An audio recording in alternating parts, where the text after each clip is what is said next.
आप देख रहे हैं न्यूज हिमाचल लाइव। शिमला संसदीय क्षेत्र के भाजपा सांसद सुरेश कश्यप ने प्रदेश सरकार पर निशाना साधा है। नाहन में पत्रकारों से बातचीत करते हुए कश्यप ने कहा कि नए दौर की बात करने वाली कांग्रेस सरकार हिमाचल प्रदेश में 1 साल पूरा होने पर कोई भी नया काम शुरू नहीं कर पाई है।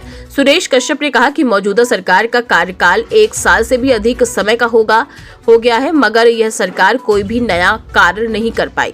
उन्होंने कहा कि सरकार ने प्रदेश में करीब 1,500 संस्थानों में ताले जड़ दिए, वहीं जनता को दी हुई कोई भी गारंटी मौजूदा सरकार पूरी नहीं कर पाई, जो बेहद दुर्भाग्यपूर्ण है।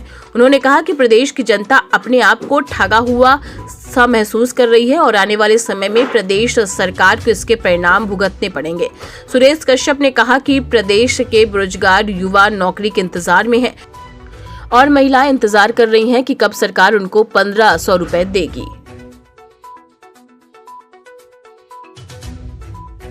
लगभग पिछले 55 सालों से चली आई थी और जिस प्रकार से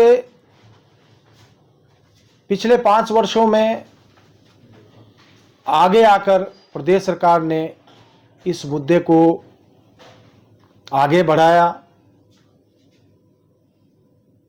केंद्र के द्वारा पहले कैबिनेट से मंजूरी मिली और उसके बाद पूर्व सरकार के समय में कैबिनेट से मंजूरी के बाद लोकसभा राज्यसभा में पारित करने के बाद राष्ट्रपति महोदया की संस्तुति भी हुई। उससे पहले बहुत सारी प्रक्रियाएं थीं जो कि इसको लेकर थी। जो अनुसूचित जाति वर्ग के लोग थे उनकी डिमांड थी कि उनको एसटी नहीं बनाया जाए, उनको जनजाति से बाहर रखा जाए। और इसके अलावा मैं ये भी बताना चाहूँगा कि हाटी को रजिस्टर करवाना आरजीआई के पास, ये भी एक बड़ा कार्य था। तो अनेकों ऐसी औपचारिकताएं थी जिसको कि पूर्व भाजपा सरकार के समय में इसको पूरा किया गया, उसकी नोटिफिकेशन भी हो गई। लेकिन जो प्रदेश की सरकार है जिसने इसके ऊपर अड़ंगा लगाने का प्रयास किया, जो नोटिफिकेशन अगस्त माह में आ गई थी उसको पहले दबा कर रखा और उसके बाद इसके अंदर कमियां ढूंढने का प्रयास किया। ऐसी कमियां जो कहीं धरातल पर नहीं थी। एक तो एससी अनुसूचित जाति वर्ग को लेकर भ्रमित करने का प्रयास किया। दूसरा, इसको कब से लागू किया जाएगा, जबकि 26 जनवरी 1950 के बाद सभी राज्यों में लागू, जो अन्य राज्य जहां पर इसी दौरान जो ये बिल पारित हुए थे हमारे हिमाचल के साथ साथ ही उन राज्यों में इसको लागू कर दिया गया था, लेकिन प्रदेश सरकार ने इसको भी लटका कर रखा।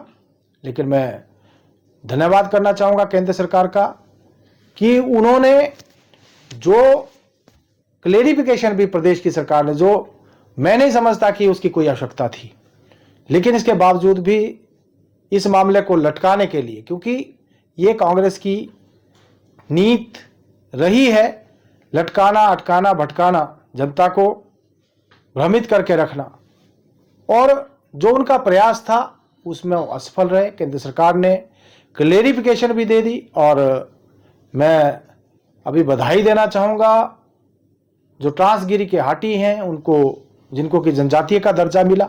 और साथ ही साथ मैं ये भी कहना चाहूँगा जो अनुसूचित जाति वर्ग जिनकी ये डिमांड थी कि उनको जनजाति से बाहर रखा जाए, उनको इससे बाहर रखा गया है। तो मैं समझता हूं कि अनुसूचित जाति वर्ग के हक को भी बरकरार रखा गया है और जो लोग जनजाति की डिमांड करते थे उनको जनजाति का दर्जा भी मिला है। तो व्यवस्था परिवर्तन की बात करती थी, नए दौर की बात करती थी। 1 वर्ष बीत जाने के बाद एक भी नया काम शुरू नहीं हो पाया। 1,500 संस्थान बंद कर दिए। जो गारंटियां दी थी, गारंटी कोई पूरी नहीं हो पाई। आज मैं पढ़ रहा था पिछले कल भी, बहुत सारे युवा साथी अपने दिल की भावना को सोशल मीडिया के माध्यम से व्यक्त कर रहे हैं। 1 साल बीत गया, सबॉर्डिनेट सर्विसेज कमीशन का जो दफ्तर था हमीरपुर में वो दोबारा नहीं खुल पाया, और जो बच्चे 1 साल से रोजगार के इंतजार में बैठे थे, जिनको नौकरियां मिलनी थी, जो वादा इन्होंने 5 लाख रोजगार देने का कहा था, प्रतिवर्ष 1 लाख रोजगार देने की बात कर रहे थे, वो सारे हवाई हो गए और करीब 10,000 बच्चे जो कोविड के समय नौकरी में लगाए गए थे उनको बाहर का रास्ता दिखा दिया। आज प्रदेश की जनता इंतजार में है कब 1500 रुपये महिलाओं के खातों में आएंगे, कब 300 यूनिट फ्री मिलेगी, कब किसानों से गोबर और दूध खरीदा जाएगा।